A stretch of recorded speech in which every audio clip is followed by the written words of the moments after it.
వాజీ న్యూస్కు స్వాగతం. నేను జ్యోతి. ముందుగా హెడ్లైన్స్ చూద్దాం.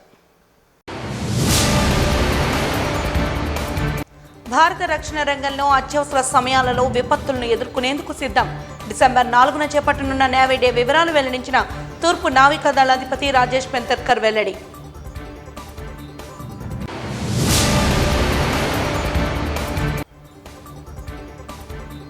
కూటమి ప్రభుత్వం 70,000 కోట్ల అప్పును ఏం చేసిందని ప్రశ్నించిన మండలి ప్రతిపక్ష నేత. విశాఖలో విలేకరుల సమావేశంలో బొత్స.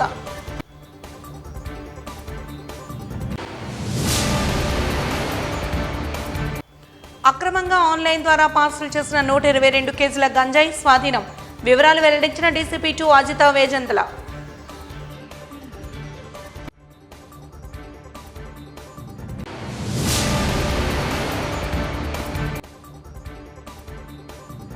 ఇక వివరాల్లోకి వెళ్తే, భారత రక్షణ రంగంలో అత్యవసర సమయాలలో విపత్తులను ఎదుర్కొనేందుకు ఇండియన్ నేవీ సర్వీసెస్ ఎప్పుడూ రక్షణ కవచంలా ఉంటాయని తూర్పు నావికా దళాధిపతి రాజేష్ పెంతార్కర్ భరోసా ఇచ్చారు.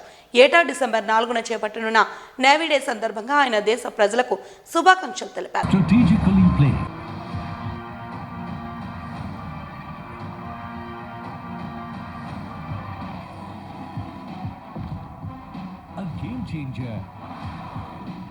For the Indian Navy, enhancing what came before, shaping what is now, and in the future.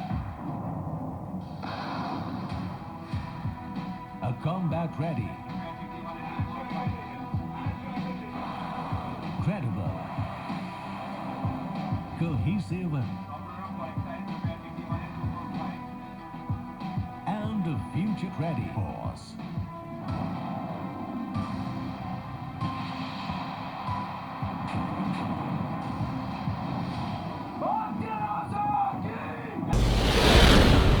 Off the Golden Beach at Puri in Odisha on the 4th of December. The Honorable President of India would be the chief guest for this occasion. This is not to say that the people of Vizag will be missing out on this annual activity. We will be conducting an additional operational demo of RK Beach on 4th of January 2025. I am also happy to announce that the Honorable Chief Minister of Andhra Pradesh, Shri Chandrababu Naidu, has kindly consented to be the chief guest on this occasion. In addition, other events planned at Vizag for the Navy Week include the band concert, visits to naval ships by children, interaction with veterans, and the eagerly awaited Vizag Navy Marathon. I would like to use this opportunity to request the residents of Vizag for their wholehearted support and participation in the Vizag Navy Marathon scheduled on 15th of December on the Beach Road. To conclude, I would like to acknowledge the goodwill and support that has been extended to the Navy by all the coastal states on the eastern seaboard. I also extend my gratitude to the people of Vizag and the state and district administration for all the support provided to the Eastern Naval Command for the successful conduct of various events. We would continue to partner with all stakeholders to ensure that a relationship is mutually beneficial and that we will together drive the progress and development of our country. I would like to assure you that the Navy is committed to maintaining a free, open, safe, and inclusive maritime space that functions in accordance with the rules-based international order, and would strive to remain a combat-ready, credible, cohesive, and future-ready force, safeguarding national maritime interests anytime, anywhere. On the occasion of Navy Day, I extend my warmest greetings to all the people of our country, and I assure them that the Indian Navy is forever prepared to combat any threats to India's maritime interests. Our ships and aircraft, as well as submarines, are deployed across our entire area of responsibility in the forward locations. And while doing that, they not only maintain presence, but they also carry out surveillance. By being forward located and pre-positioned, they are also in a very good position to proactively respond to any emerging threats, whether they are threats to our own maritime security or they are challenges that emerge out of natural calamities, and therefore they can respond to provide relief efforts anywhere close by as requested by any government. During these deployments, our ships, aircraft and submarine also interact with friendly foreign countries in the maritime forces. And in doing so, they pursue the collaborative and cooperative efforts of maintaining a free, open, safe maritime space so that economic activity can progress smoothly. This is also in keeping with our Prime Minister's vision of Sagar, which is security and growth for all in the region. The Indian Navy is also very focused on promoting Atmanirbharta and adapting Atmanirbharta in the Indian Navy. In addition to our focus on indigenous design, development and construction of ships, submarine and aircraft, we are also taking concrete efforts to integrate the local defense industry, the startups, the MSMEs into our capability enhancement plans. As a combat-ready, credible, cohesive and a future-ready force. Are there any changes you ask with the operational demonstration? There will be minor changes in every operational demonstration based on the conditions that are there, based on the assets that are available. But by and large, the operational demonstration will follow the same template that we've been following in Vizag with a few minor changes. Thank you. What are the activities on the beach road, sir? Beach road, additional museum? We are very happy to say that we have given a UH-3H helicopter to the city to be set up as a museum on the beach road close to the Kursara Museum as well as the TU and the Sea Harrier Museum. And we expect that this will also draw a lot of crowds to visit the new UH-3H museum. This is the current project which is we are working with the city administration on. Any future projects, we are very happy to provide such opportunities to the city, and we will continue doing so in the future as and when the opportunities arise. Thank you. ప్రజా సమస్యల పరిష్కార వేదిక కార్యక్రమం సోమవారం collector కార్యాలయ సమావేశ మందిరంలో జిల్లా కలెక్టర్ ఎంఎన్ హరీంద్ర ప్రసాద్ అధ్యక్షతన జరిగింది. జిల్లా కలెక్టర్తో పాటు జాయింట్ కలెక్టర్ మయూర్ అశోక్, జిల్లా రెవెన్యూ అధికారి Bhavani Shankar, RDO Srilekha, GVMC additional commissioner Varma తదితరులు వినతులు స్వీకరించారు.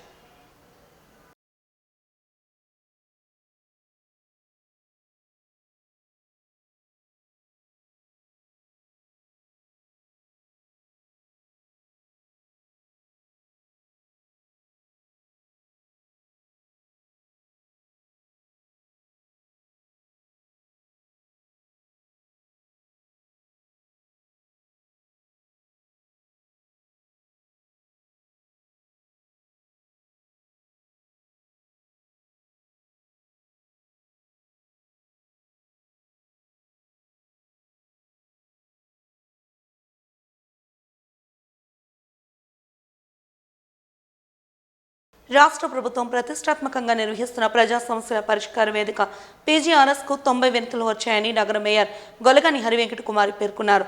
సోమవారం జీవీఎంసీ ప్రధాన కార్యాలయంలో పాత సమావేశ మందిరంలో జీవీఎంసీ అదనపు కమిషనర్ డివి రమణమూర్తితో కలిసి ప్రజా సమస్యల పరిష్కార వేదిక కార్యక్రమాన్ని ఆమె నిర్వహించారు. పీజీఆర్ఎస్ ఫిర్యాదులపై ముఖ్యమంత్రి కార్యాలయం నుండి నిత్యం సమాచారాన్ని కోరుతున్నారని, ఆ దిశగా పీజీఆర్ఎస్ ఫిర్యాదులపై ప్రత్యేక దృష్టిని సారించి విధులు నిర్వహించాలని అధికారులకు అదనపు ఆదేశాలు జారీ చేశారు. ఈ కార్యక్రమంలో సీసీపీ ప్రభాకర్ రావు, ప్రధాన వైద్యాధికారి doctor Naresh Kumar, examiner of accounts C Vasudevareddy, DDH Damodar Rao, పర్యవేక్షక ఇంజనీర్లు Samson Raju, Govindaraju, Rammohan Rao, Sampath Kumar, PVV Satyanarayana Raju, DCR S Srinivas, city planner Meenakumari, ఏసీపీలు Venkatrao, Tirupatirao, city veterinary officer doctor N Kishore, biologist Sambamurthy తదితరులు పాల్గొన్నారు.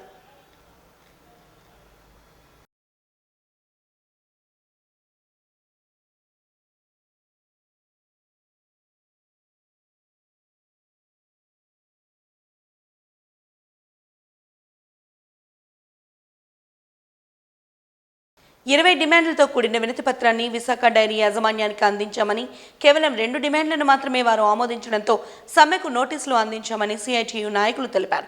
ఈ మేరకు తమ న్యాయమైన డిమాండ్ల సాధన కోసం అక్కేపాలెం లేబర్ కార్యాలయం వద్ద ధర్నాను చేపట్టి లేబర్ కమిషనర్కు తమ సమస్యలను విన్నవించుకున్నామని తెలిపారు.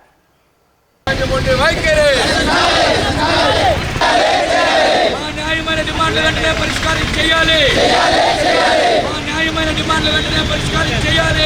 సాధించి తీరుతాం, పోరాడి తీరుతాం. విశాఖ డైరీ యజమాని మొండి వైఖరి, విశాఖ డైరీ యజమాని మొండి వైఖరి. మా న్యాయమైన డిమాండ్లు వెంటనే పరిష్కారం చేయాలి. మా న్యాయమైన డిమాండ్లు వెంటనే పరిష్కారం చేయాలి. సాధించి తీరుతాం, పోరాడి తీరుతాం. విశాఖ డైరీ యజమాని మొండి వైఖరి, విశాఖ డైరీ యజమాని మొండి వైఖరి. ఏపీకి ప్రత్యేక హోదా కోసం అందరం కలిసి పోరాటం చేయాలని కేఏ పాల్ పిలుపునిచ్చారు. ఈ సందర్భంగా ఆసిల్మెట్లోని ఫంక్షన్ హాల్లో ఏర్పాటు చేసిన విలేకరుల సమావేశంలో కేఏ పాల్ మాట్లాడుతూ రాష్ట్రంలో స్టీల్ ప్లాంట్ పరిరక్షణ కోసం రాజకీయ పార్టీలన్నీ తనతో కలిసి రావాలని పిలుపునిచ్చారు.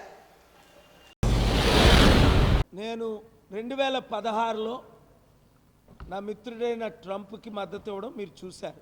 2020లో బైడెన్కి మద్దతు ఇవ్వడం, పాలసీలు మరలా 2024లో ట్రంప్కు మద్దతు ఇచ్చినప్పుడు 3 కండిషన్లు పెట్టాను.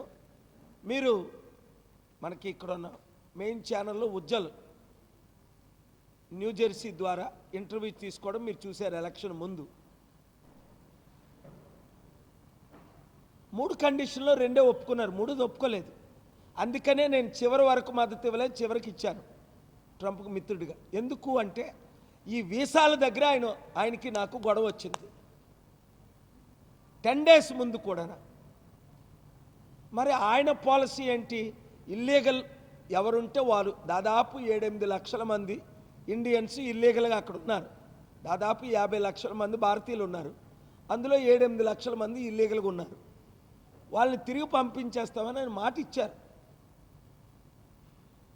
నేనేం అడిగాను, వాళ్ళకి మీరు గ్రీన్ కార్డులు ఇచ్చి మోదీ తొత్తులకి 7,000 మందికి ఇచ్చావు కదా నువ్వు, మరి మా వాళ్ళకి ఎందుకు ఇవ్వు?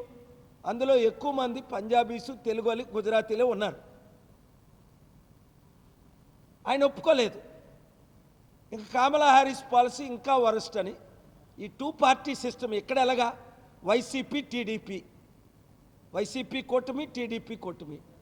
ఇండియాలో బీజేపీ కూటమి, కాంగ్రెస్ కూటమి. ఈ కూటములు కూలిపోయినంత వరకు రాష్ట్రం, దేశం ఎక్కడ బాగుపడదు. పంజాబ్లో కేజ్రీవాల్ని ఎన్నుకున్నారు, బీజేపీని కాదని, కాంగ్రెస్ని కాదని, అకాలీదళ్ని కాదని. అలాంటి మార్పు మన తెలుగు రాష్ట్రాల్లో వస్తేనే, మన దేశంలో వస్తేనే. అందుకనే నేను 23 కేసులు పబ్లిక్ ఇంట్రెస్ట్ లిటిగేషన్ రైతుల కొరకు వేసి గెలిచాను. న్యాయం చేశాను నేషనల్గా. తెలంగాణలో కామారెడ్డి రైతులకు కూడా, నిరుద్యోగుల కొరకు ఫైట్ చేస్తున్నాను, ప్రత్యేక హోదా కొరకు ఫైట్ చేస్తున్నాను, స్టీల్ ప్లాంట్ అమ్మకుండా ఫైట్ చేస్తున్నాను, అవినీతి ఎమ్మెల్యేల మీద ఫైట్ చేస్తున్నాను, పవర్టీ ఇరాడికేషన్ కొరకు కోర్టులో ఫైల్ చేస్తున్నాను, రేప్ విక్టిమ్స్ మీద ఆర్డర్ తీసుకొచ్చాను. 95% రేప్స్ జరగకుండా ఉండడానికి తెలంగాణ హైకోర్టు 7 సలహాలు నాది యాక్సెప్ట్ చేశాను. కానీ ఈ ట్రంప్తో ఫైట్ చేయాలంటే పొలిటికల్ లీడర్సే కదా పవర్, వాళ్ళకి పవర్ లేదు. స్టేటేలేమో మోదీకి తొత్తులు అయిపోయాడు, మోదీ ఏమో ట్రంప్కి తొత్తు అయిపోయాడు. మీరు చూడండి, పవన్ కళ్యాణ్ అన్నయ్య కొరకు ఎవరు నాగబాబుకి రాజ్యసభ సీటు కొరకు ఢిల్లీలో ఆయన వాడుకొని ఈ హిందూ క్రిస్టియన్ మధ్య, హిందూ ముస్లిం మధ్య గొడవలు పెడుతున్నారు. ఎందుకు? నాగబాబు మహాత్మా గాంధీని చంపిన ఆర్ఎస్ఎస్ గాడ్సేని భగవంతుడిగా చూస్తాడట. ఇప్పుడు అంటే ఆర్ఎస్ఎస్ వాళ్ళు పవన్ కళ్యాణ్ని, నాగబాబుని, చిరంజీవిని వాడుకొని మన తెలుగు రాష్ట్రాలను సర్వనాశనం చేస్తున్నాను. లేకపోతే ఓపెన్గా నాగబాబు గాడ్షే దేవుడు లాంటోడు, ఎవరు ఒక నరహంతకుడు, ఒక మహాత్మా గాంధీని హత్య చేసినోడు, ఆడు దేవుడా దెయ్యమా? అలాంటి వాళ్ళు పొగిడితే ఆర్ఎస్ఎస్ వాళ్ళు, మోదీ గవర్నమెంటు రాజ్యసభ ఇస్తుందట పవన్ కళ్యాణ్ అన్నయ్య నాగబాబుకి. ఇంతకంటే దరిద్రం ఉందా దేశంలో? రాష్ట్ర ప్రజలారా, ఇప్పటికైనా మీకు బుద్ధి వచ్చిందా? రాలేదా? మొత్తం అందరూ అడుక్కు తినేటప్పుడు వస్తుందా చెప్పులు పట్టుకొని? చంద్రబాబు రావాలి, బాబు రావాలి, బాబు రావాలి. ఇక్కడ బాబు ఏదో కొత్తగా దిగొచ్చినట్టు, 40 సంవత్సరాల రాజకీయ నాయకుడు. నేను చెప్పలేదా బాబు ఫెయిల్యూరు, బాబు వచ్చినా ఏం జరగదు. 6 నెలలు అయింది బాబు సీఎం అయి, 60,000 కోట్లు అప్పు చేశాడా లేదా? స్టీల్ ప్లాంట్ అమ్మేస్తుంటే నోరు మూసుకొని ప్యాకేజ్ స్టార్ అయిపోయాడా లేదా పవన్ కళ్యాణ్?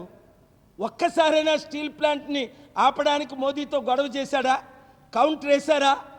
నేను ఇప్పటికి మార్చి 12ని, ఏప్రిల్ 6ని, జూలై 28ని, సెప్టెంబర్ 25ని, మరలా ఇప్పుడు నవంబర్ 27ని 5 సార్లు ఫైట్ చేసి స్టీల్ ప్లాంట్ అమ్మకుంటే నేను ఒక్కడనే కదా ఆపుతున్నాను. కూటమి ప్రభుత్వం వచ్చి 7 నెలలైందని, ఎన్నికల్లో హామీలేవీ నెరవేర్చలేదని మండలి ప్రతిపక్ష నేత మాజీ మంత్రి బొత్స సత్యనారాయణ విమర్శించారు. మాజీ మంత్రులు కారుమూరి నాగేశ్వరరావు, గుడివాడ అమర్నాథ్, మాజీ ఎమ్మెల్యే కన్నం ధర్మశ్రీతో కలిసి విశాఖలో బొత్స మీడియాతో మాట్లాడారు. ఎన్నికల హామీలు నెరవేర్చాల్సిన బాధ్యత ప్రభుత్వానికి ఉన్నదన్నారు. ఎన్నికల హామీలకు బడ్జెట్లో కేటాయించిన నిధులకు పొంతన లేదని తెలిపారు. హామీలు నెరవేర్చకపోగా ప్రజలపై విద్యుత్ ఛార్జీల భారం మోపారని, యూనిట్కు ₹1.20 పెంచారని తెలిపారు. ప్రజలపై మొత్తం 15,000 కోట్ల రూపాయల భారాన్ని మోపారంటూ విమర్శలు గుప్పించారు. అంటే మార్చి నెల అయినప్పటికీ ఈ నెలలో వస్తున్న బిల్లులో ఉన్న 6,000 కోట్లు, అలాగే ఫిబ్రవరి నుంచి అయిపోయి 9,000 కోట్లు కలిపితే సుమారు సాలీనా అది 2 కలిపి 15,000 కోట్ల రూపాయలకి వీళ్ళు వచ్చి విద్యుత్ ఛార్జీల్ని పెంచబోతున్నారు. ఇవాళ 15,485 కోట్లు. ఇవి ట్రోప్ ఛార్జీలు. ఏంటి? ఈ గత సంవత్సరాల్లో మరి ప్రభుత్వం ఈ డిస్కాముల్లో ఏదైతే ఆ రోజు ఏపీఆర్సి రెగ్యులేటరీ కమిషన్ నిర్దేశించిన ధర కంటే అధికంగా రవాణా ఛార్జీలు కానీ, లేకపోతే లాసెస్ కానీ, లేకపోతే అదనంగా పవర్ పర్చేజ్ చేయడం వచ్చిన అది కానీ, అవన్నిటిని కలిపి దాన్ని 15,485 కోట్లు వస్తే ఆ డబ్బుని ఇప్పుడు తీసుకొచ్చి వినియోగదారుల మీద ఏదైతే ఇందాక చెప్పిన ఈ సామాన్యులుగా 0 నుంచి 400 యూనిట్ల వరకు వాడుతున్న వీళ్ళందరి మీద ఈ డబ్బును వచ్చి చిన్న పెద్ద తేడా పాడా ఏమీ లేకుండా సమన్యాయం చేస్తూ అందరి మీద ఈ వటం తేదలుచుకుంది ఈ ప్రభుత్వం. ఎంతవరకు సంబంధించిన ఆలోచన చేయండి. అడిగితే అడ్డగా బుకాయిస్తున్నారు, అడ్డగా బుకాయిస్తున్నారు. ఏమని బుకాయిస్తున్నారు? మీరే కదా ఏపీఆర్సీ పెట్టారు, మీ హయాంలో కూడా పెరిగాయి అంటున్నారు. ఒక విషయాన్ని జ్ఞాపకం చేస్తున్నాను.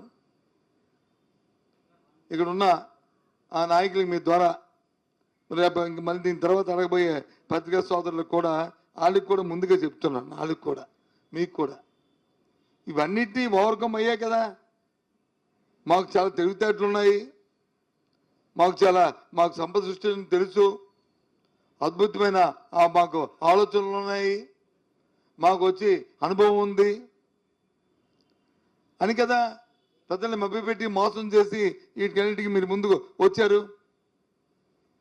మరి ఏ రకంగా మీరు ఈ ₹2 రేపు మార్చి లోపల ఇవాళ నుంచి మరి మార్చి వరకు చూస్తే సుమారు ₹2 పెరగబోతుంది. ఏ రకంగా మరి మీరు వడ్డనేస్తారు? ఈ 15,000 కోట్లని ఎందుకు ప్రభుత్వం సబ్సిడీ లోపల ఇవ్వలేకపోతుంది? ఎందుకు ఇవ్వబోతుంది? ఇవ్వచ్చు కదా, ప్రభుత్వం సబ్సిడీ చేయొచ్చు కదా, ప్రజలకు భారం పడకుండా చేయొచ్చు కదా. ఎందుకు చేయలేదు? కారణం ఏంటి చెప్పండి. నేను ప్రజల తరపున అడుగుతున్నాను, ఓ ప్రతిపక్ష పార్టీగా మేము డిమాండ్ చేస్తున్నాం, ఈ డబ్బుని తక్షణమే ట్రోప్ ఛార్జీని మీరు ఉపసంహరించుకొని ప్రభుత్వమే వెసులుబాటు చేసి ఈ 15,485 కోట్ల రూపాయలని ప్రభుత్వం డిస్కాములకి వచ్చి చెల్లించి ప్రజలకు ఉపశమనం కలిగించాలి. ప్రజల మీద వచ్చి ఒత్తిడి తేగకూడదు, ప్రజల మీద వచ్చి దీన్ని భారం పడకూడదు అని మా డిమాండ్. సమంజసంగా ఆలోచన చేయండి. మీరే చెప్పారు కదా ఎన్నికల ముందు ఇదేదో ఎన్నికలైపోయిన 5 సంవత్సరాల తర్వాత 3 సంవత్సరాల తర్వాత మాట్లాడుతున్న మాటలు కాదు కదా. అయినా ఆయన ఎన్నికలైన 7 నెలలకే మాట్లాడుతున్న మాటలు కదా, 6 నెలల తర్వాత 7వ నెలలో మాట్లాడుతున్న మాటలు కదా ఇవి. దయచేసి ఆలోచన చేయండి. ఏ రకంగా ఉందంటే ఏది మాట్లాడినా ఏదో శ్రీరామనామం జపంలాగా ఏదో రామ రామ రామ అన్నట్టు జగన్మోహన్ రెడ్డి, లేకపోతే ఆవు గదలాగా ఆవు పాలు ఇచ్చిన పాలు తెల్లగా పాలు వచ్చి తెల్లగా ఉండను, దాని నుంచి నెయ్యి వస్తుంది, వెన్న వస్తుంది, వెన్న వచ్చి మనకు పెడితే నెయ్యి వస్తుంది. ఇదే కథ, ఇంకో కథ లేదు. గత 5 సంవత్సరాలు జరిగింది. మరి 5 సంవత్సరాలు జరిగిందని చెప్పి మభ్యపెట్టే కదా మీరు అధికారంలోకి వచ్చారు. వాస్తవం చెప్పండి, అవునా కాదు చెప్పండి. మళ్ళీ ఏ రకంగా మళ్ళీ విద్యుత్ ఛార్జీలు పెంచుతారు మీరు? ఏ రకంగా పెంచుతారు? ఈ ధర్మేనా చెప్పండి. నిష్కామ ఫౌండేషన్ ఆధ్వర్యంలో డాక్టర్ వైవిఎస్ మూర్తి ఆడిటోరియంలో ఏయూ క్యాంపస్లో ధ్యానం నిర్వీశ్యం మనహా అనే అంశంపై 2 రోజుల లెక్చర్ సిరీస్ నేటితో ముగిసింది. ఈ కార్యక్రమంలో నిష్కామ ఫౌండేషన్ వ్యవస్థాపకురాలు అరుణాజీ ప్రసంగించారు. అరుణాజీ ధ్యానం ప్రాముఖ్యతను, మనసును నియంత్రించడం ధ్యాన సాధనలో ఎంత ముఖ్యమో వివరించారు. ధ్యాన సాధనలో ఎదురయ్యే అవరోధాలు, ధ్యానం చేయడానికి అనుసరించవలసిన విధానాలను కూడా వివరించారు. విశాఖ ప్రజలు ఈ కార్యక్రమానికి అధిక సంఖ్యలో హాజరై ఆత్మీయంగా స్వీకరించారు. స్వేద్ అంటే మాయిశ్చర్ నుండి పుట్టినాయి. జరాయుజం అంటే తల్లి గర్భాన్ని చీల్చుకొని ఇంకొక 21 లక్షల జీవరాశులు పుట్టాయి. ఉద్బీజం అంటే బీజాన్ని చీల్చుకొని ఇంకొక 21 లక్షలు జీవరాశులు పుట్టాయి. So 21 + 21 + 21 + 21 = 84 lakhs of living species. అంటే 84 lakhs లివింగ్ స్పీసీస్ లో ఉన్న జీవులందరూ కూడా ఇక్కడ దక్షిణామూర్తి. ఎక్కడ జీవత్వం కనపడినా అది దక్షిణామూర్తి. అది అండజం అవ్వచ్చు, ఉద్బీజం అవ్వచ్చు, జరాయుజం అవ్వచ్చు, స్వేదజం అవ్వచ్చు. జీవత్వం ఎక్కడుందో అక్కడ దక్షిణామూర్తి దర్శనం అవుతున్నాడు. ఇది పూజ. తానెక్కడున్నాడో భగవంతుడు వ్యక్తం చేస్తూ ఉంటే మనం అన్నింటినీ విడిచిపెట్టేసి మళ్ళీ విగ్రహం దగ్గరికి వెళ్ళే ఉంటాం. ఇక్కడ పూజ చెయ్యొద్దు అని అంటాం లేదు. భగవంతుడు అంతటా ఉన్నా నాకు కనెక్టివ్ పాయింట్ విగ్రహం, no doubt about it. It's like an antenna, నేను కనెక్ట్ అవుతున్నా. బట్ దాని అర్థం అదే భగవంతుడు ఇక్కడ ఇంకెక్కడా లేడు అని కాదు, అందులో కూడా ఉన్నది భగవంతుడు. ఇది గుర్తించడమే మహర్షి చెప్పిన ఉత్తమమైన పూజ, అష్టమూర్తి దేవ పూజ. నెక్స్ట్ వాక్కుతోని జపం చేయమన్నారు. ఇక్కడ మీరు స్తోత్రం పెట్టుకోవచ్చు లేదా జపం. ఈ జపంలో కూడా మూడు స్థాయిలు ఉన్నాయి. ఉత్తమస్తవ ఉచ్చమండత చిత్తజం జప ధ్యానముత్తమం. జపంలో 3 రకాలండి. మొట్టమొదటిది ఇక్కడ ఉచ్చ జపం. ఉచ్చ జపం అంటే నేను జపమాల తిప్పుతున్నాను, పైకి చెప్తున్నాను. ఓం నమో నారాయణాయ, ఓం నమో నారాయణాయ, ఓం నమో నారాయణాయ. ఇది ఉచ్చ జపం. ఇది పరిశృతి గోచరం, అంటే మీ అందరికీ వినిపిస్తుంది నా జపం.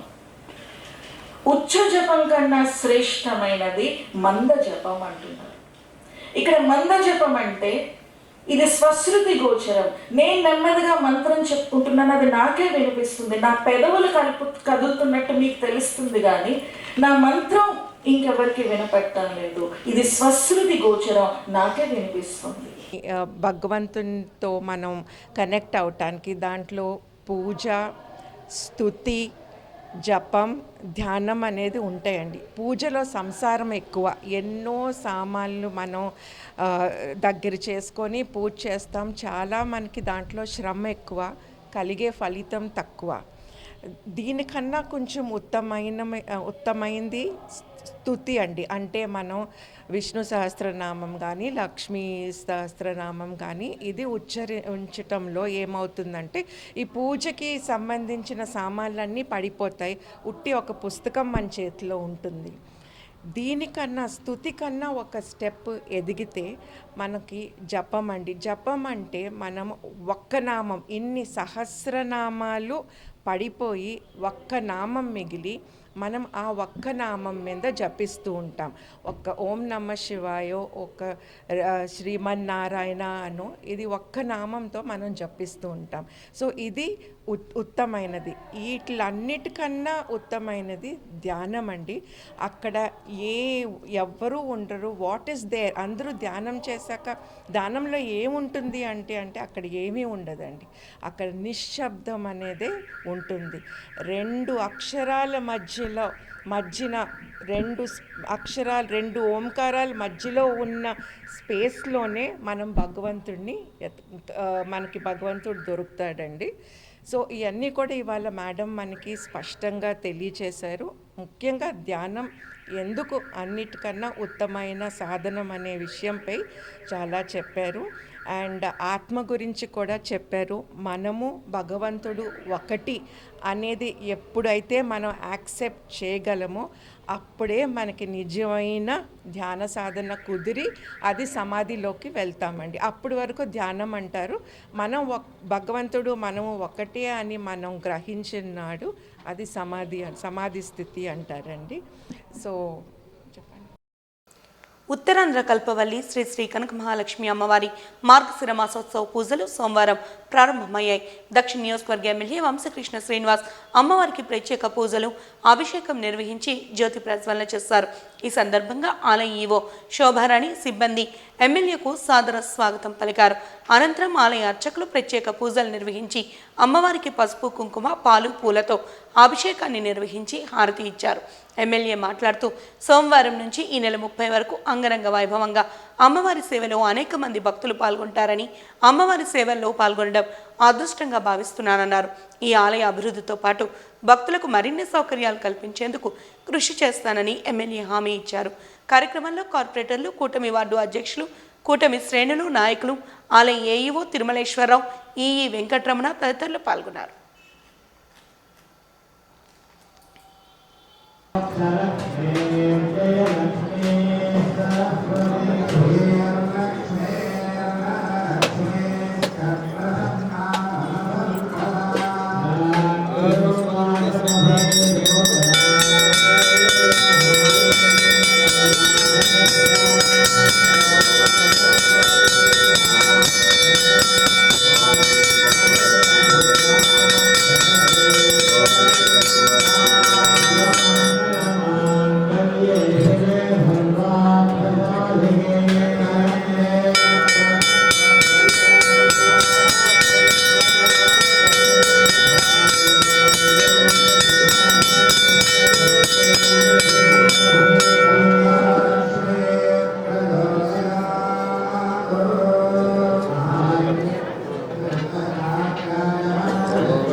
ఏర్పాట్లు అన్నీ జరిగాయి. భక్తులందరికీ అన్ని వసతులు ఇవ్వటం జరిగింది. భక్తులందరూ ఇచ్చేసి అమ్మవారి ఆశీస్సులు తీసుకోవాల్సిందిగా కోరుతున్నాం. మార్గశిర మాసం మొదటి రోజు మొదలుపెట్టడం జరిగింది. ఈ కార్యక్రమం ఈవో గారు, ఆలయ సూపరింటెండెంట్ గారు, ఈ గారు, డి గారు అందరూ, అలాగే స్థానిక కార్పొరేటర్ గారు, అలాగే ఎన్డీఏ నాయకులందరూ కూడా పాల్గొన్నారు. ముఖ్యంగా ఉత్తరాంధ్ర ప్రజల ఎలవేలుపుగా కోరిన వెంటనే కోరికలు అమ్మవారిగా ప్రసిద్ధిగాంచిన అమ్మవారి ఉత్సవాలు అద్భుతంగా ఏర్పాటు చేయడం జరిగింది. ఈవో గారు, స్థానికంగా ఉన్న నాయకులు, అలాగే ఆలయ సిబ్బంది అందరూ కూడా ఈ కార్యక్రమాన్ని అద్భుతంగా నిర్వహిస్తూ ఉన్నారు. ప్రతి ఒక్క గత సంవత్సరం కంటే నిరంతరం సమాజంలో సమస్యలు పరిష్కరించే పనిలో నిమగ్నమవుతూ ప్రజలకు రక్షణ కల్పిస్తున్న పోలీసులకు ఆరోగ్య భద్రతను ఇవ్వాల్సిన ఆవశ్యకత ఉందని నగర police commissioner doctor Sankhabrata Bagchi, KGH superintendent doctor Shivanand తెలిపారు. పోలీస్ కుటుంబాలకు నేడు కేజీహెచ్లో ఉచిత వైద్య శిబిరాన్ని నిర్వహించారు. దాదాపుగా 3,000 మంది ఈ శిబిరంలో అందించిన వైద్య సేవలను సద్వినియోగం చేసుకున్నారు. సిబ్బంది బాగుంటే మనకి అన్ని ఆస్పెక్ట్లోనూ మనకు బాగుంటుంది. వాళ్ళని సహకరించి వాళ్ళ తాలూకా ఫ్యామిలీస్ బాగుంటే డెఫినెట్గా పోలీసులు ఇంకా బాగా పనిచేస్తారని ప్రతిసారి నొక్కి ఒక్కరించి చెప్పేవారు. మీరు ఎలాగైనా ఈ కార్యక్రమం చేయాలని నాకు సార్ని మొట్టమొదటిసారి కలిసినప్పుడు నన్ను అడిగిన ఫస్ట్ ఇది, సార్ మీరు ఈ అవకాశాన్ని మాకు ఇచ్చినందుకు మేము సర్వదా కృతజ్ఞతలు. ఎందుకంటే సర్వీస్ చేయడానికే మేము ఇక్కడ ఉన్నాం, మాకు పని కావాలి, మీరు ఆ పని కల్పించారు. అందుకు మేము డెఫినెట్గా మేము కృతజ్ఞత తెలియజేస్తున్నాం. ఈ పని చేసే కార్యక్రమంలో మా డాక్టర్లు డెఫినెట్గా మీకు ఎప్పుడు అండగా ఉంటాం. మీకు ఆల్రెడీ చూశారు, మీరు ఆల్రెడీ 3,600 పేషెంట్స్ని మేము మొత్తం మీ పోలీస్ డిపార్ట్మెంట్ వాళ్ళని మేము సర్వీస్ చేయడం అనేది జరిగింది. ఇంకా మరలా ఇంకో 3,600 డేటా మీరు మాకు పంపించారు. మేము డెఫినెట్గా అవన్నీ మేము చక్కగా చేసి డెఫినెట్గా మీ పోలీస్ సిబ్బంది ఆరోగ్యాన్ని చూసుకునే బాధ్యత మేము తీసుకుంటాం. మనకు ఈరోజు ముఖ్యంగా diabetes, high cholesterol, high blood pressure, అది కాకుండా క్యాన్సర్, ఈ 4 మనకు ముఖ్యమైన ప్రాబ్లమ్స్ ఈరోజు ఒక ఎపిడమిక్ లాగా వ్యాపించింది. అన్ని non communicable disorders, mostly life style disorders. Obesity వల్ల, ఓవర్ వెయిట్ వల్ల ఇది పెరుగుతుంది. మనం ఎక్సర్సైజ్ చేయము, ఎక్కువ తింటాము, దానివల్ల పెరుగుతుంది. సో మేము రీసెంట్గా ఒక ప్రాజెక్ట్ స్టార్ట్ చేసాము, ప్రాజెక్ట్ ఫైటింగ్ ఫిట్ అంటే మేము ప్రతి మంత్ ఆల్ ఏఆర్ సివిల్ అందరిది BMI క్యాల్కులేట్ చేస్తున్నాం. మన అందరికీ తెలుసు బాడీ మాస్ ఇండెక్స్ 18 to 24.5 వచ్చేసి నార్మల్ వెయిట్ రేంజ్. తర్వాత మేము కేటగరైజ్ చేస్తున్నాం, పోలీస్ వాళ్ళు ఎవరెవరు ఓవర్ వెయిట్, ఎవరెవరు ఒబీస్ కేటగిరీ, అది చూసి తర్వాత వాళ్లకు ప్రతిరోజు మేము మన ప్రతి పోలీస్ స్టేషన్లో అండ్ ఏఆర్ గ్రౌండ్స్లో కంపల్సరీ యోగా స్టార్ట్ చేసాము. యోగాసన అవైలబుల్ పర్సనల్ యోగాసన చేయాలి ప్రతిరోజు పొద్దున. అది ADCP CAR గారికి రిక్వెస్ట్ చేశాము, ఆయన మానిటర్ చేస్తున్నారండి. తర్వాత ఓవర్ వెయిట్ అండ్ ఒబిసిటీ కేటగిరీలో ఉన్న వాళ్ళందరికీ డయట్ అండ్ ఎక్సర్సైజ్ మనం ఇచ్చేసి ఓవర్ వెయిట్ కేటగిరీ నుండి, ఒబీస్ కేటగిరీ నుండి ఎవరెవరు నార్మల్ వెయిట్ కేటగిరీకి వస్తారు వాళ్ళందరినీ మంత్లీ క్రైమ్ మీటింగ్ రోజు పిలిపించి పబ్లిక్గా సత్కరిస్తాం, గౌరవిస్తాం. Heart attack, stroke, cerebral stroke and sudden cardiac arrest, ఈ 3 ప్రాబ్లమ్స్ ఈరోజు చాలా ఫ్రీక్వెంట్గా జరుగుతున్నాయి. కానీ ఇంకొకటి మెంటల్ హెల్త్. ఇక్కడ సైకియాట్రీ డిపార్ట్మెంట్ నుండి డాక్టర్ ఎవరు లేరండి ఇక్కడ మన వేదిక మీద ఎవరు కూర్చోడం లేదు. నేను రిక్వెస్ట్ చేస్తున్నా, మెంటల్ హెల్త్, సైకియాట్రిక్ హెల్త్ మీద కూడా మనం ఫోకస్ పెట్టాలి. ఎందుకంటే మన అందరికీ తెలుసు సైకోసోమాటిక్ డిజార్డర్స్ ఈరోజు చాలా వ్యాపించింది. చాలామందికి సైకియాట్రిక్ ప్రాబ్లమ్స్ వల్ల చాలామంది బాధపడుతున్నారు, కానీ బయట చెప్పలేకపోతున్నారండి. అందుకే టోటల్ హెల్త్ అంటే both physical health and mental health. కాబట్టి ఈ మనం సైకియాట్రిక్ కౌన్సిలింగ్ కూడా అందరికీ ఇస్తే వాళ్లకు ఇంట్లో ఎటువంటి ప్రాబ్లమ్స్ ఉన్నాయి, మనసులో ఎటువంటి ప్రాబ్లమ్స్ ఉన్నాయి. ఈరోజు అందరూ యాంగ్జైటీ అంటే అందరికీ ఉన్నాయి. చాలామందికి నిద్ర కూడా రాదు, ఒకటి యాంగ్జైటీ వల్ల, లేకపోతే డిప్రెషన్ వల్ల, లేకపోతే బోత్ యాంగ్జైటీ అండ్ డిప్రెషన్. అది చేస్తే తర్వాత మాకు చెప్తే ఈ కారణం వల్ల యాంగ్జైటీ ఉంది, డిప్రెషన్ ఉంది, ఆ ఇష్యూస్ కూడా మేము ట్రై చేస్తాం సార్ట్ అవుట్ చేయడానికి. ఎందుకంటే మన అందరికీ తెలుసు పోలీస్ ఫ్యామిలీలో కొందరికి డ్రగ్స్ అలవాటు ఉంది, చాలామందికి ఆల్కహాల్ అలవాటు ఉంది, ఇంకా ఎక్కువ మందికి అప్పు తీసుకోవడానికి అలవాటు ఉంది. అప్పు వల్ల చాలామంది చచ్చిపోతున్నారండి, ఆత్మహత్య చేసుకుంటున్నారండి, బయట చెప్పలేకపోతున్నారండి. ఆత్మహత్య చేసిన తర్వాత మనకు తెలుస్తుంది అప్పు వల్ల కాబట్టి ఆత్మహత్య చేశారని. కాబట్టి ముందుగానే మాకు తెలియజేస్తే మీ సైకియాట్రిక్ కౌన్సిలింగ్ అప్పుడు ఆ వైఫ్ పిల్లలు చెప్తే మీకు మా ఇంట్లో ఇటువంటి ప్రాబ్లం ఉంది. డిసెంబర్ 7వ తేదీన ఆంధ్ర యూనివర్సిటీ వార్షికోత్సవ కార్యక్రమాలను అంగరంగ వైభవంగా నిర్వహిస్తున్నట్లు వైస్ ఛాన్సలర్ ప్రొఫెసర్ శశిభూషణ్ తెలిపారు. ఆంధ్ర యూనివర్సిటీ సెమినార్ హాల్లో నిర్వహించిన విలేకరుల సమావేశంలో సంబంధిత వివరాలను వారు వెల్లడించారు. The annual day, and normally it is done in December in the first week. So this year it is on 7th December 2024, and as already the Vice Chancellor has mentioned, the founder chairman GM Ragharu has organized with getting the chief guest from L&T as a chairman of L&T. He is coming. Guest of honor Dr. Adnan Gar, who is a Padma Shri in medicine, he got it. So he is also coming for the occasion on 7th, and the whole program is being hosted by our Honorable HRD Minister Sri Lokesh Garu. This time we are going to really highlight our pylon because in the memory of our great Tata, Ratan Tata Garu. So that is also being refurbished in such a way so that a memorable event it will become, so that we remember him very well, and the way he has given the support to the Andhra University in the form of TCS right now coming up with the center. So that is another highlight which we are going to show, and all arrangements inside the auditorium has been done. At the same time we are doing arrangements outside also, because we are expecting huge gathering by the alumni as well as students and faculty and also the other dignitaries. So we would like to see that it goes very smooth, and then the event is becoming much successful, so that it is going to be a curtain raiser for our 100th year of our university, which is going to start from 25-26 onwards. So for that, this is a curtain raiser, and we love to have your suggestions and improvements with whatever we can do, so that it can be taken care during the year 25-26, so that we get a high brand and good brand of our Andhra University at the national level.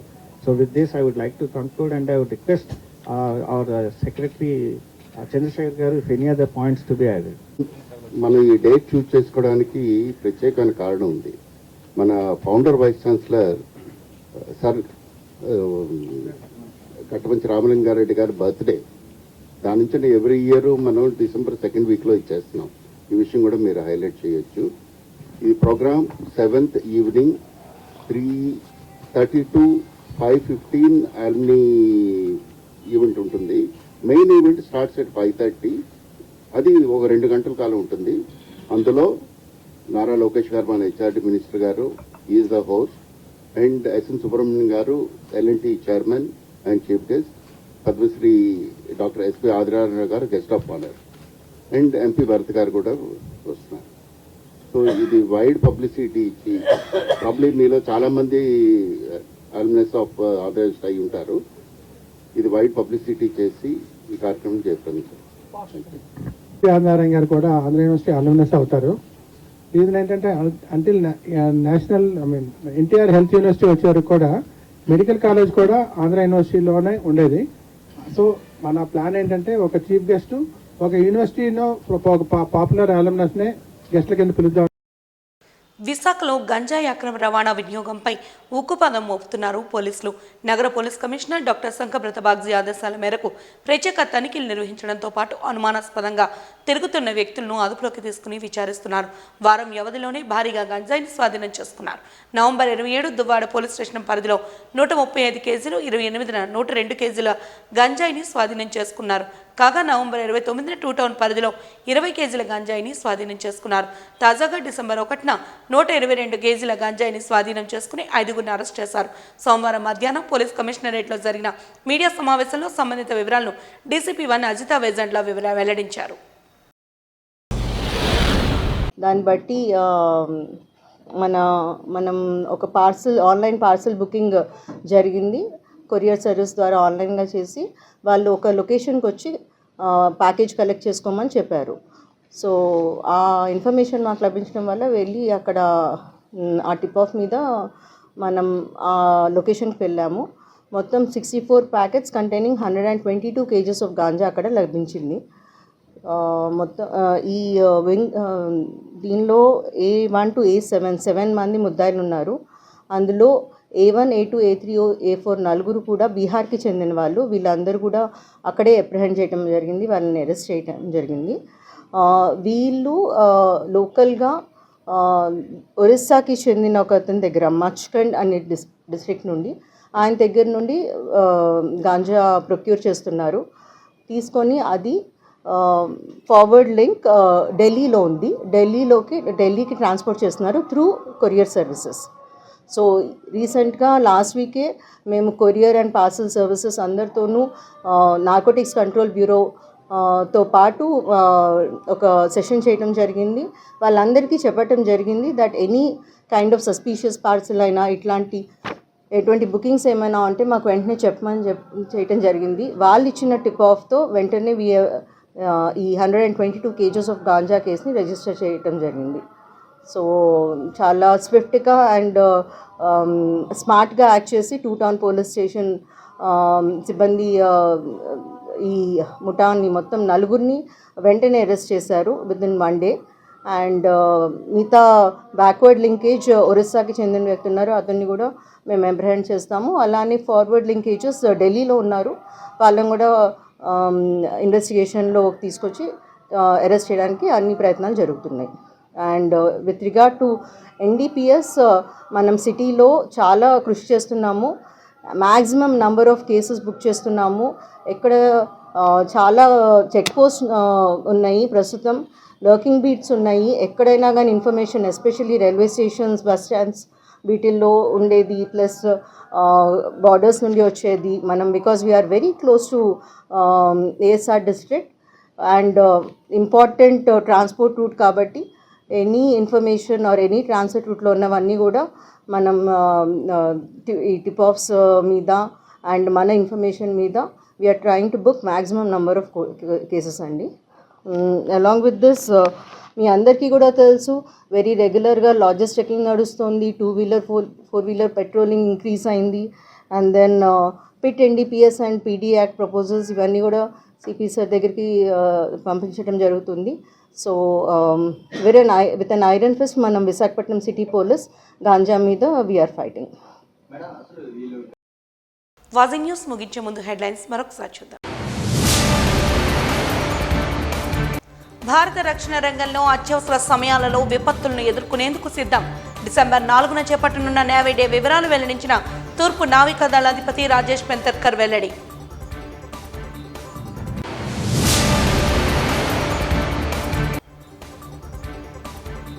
కూటమి ప్రభుత్వం 70,000 కోట్ల అప్పును ఏం చేసిందని ప్రశ్నించిన మండలి ప్రతిపక్ష నేత. విశాఖలో విలేకరుల సమావేశంలో బొత్స.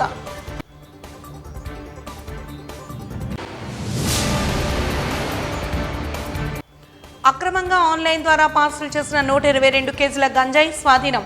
వివరాలు వెల్లడించిన DCP 2 అజిత వేజంతల.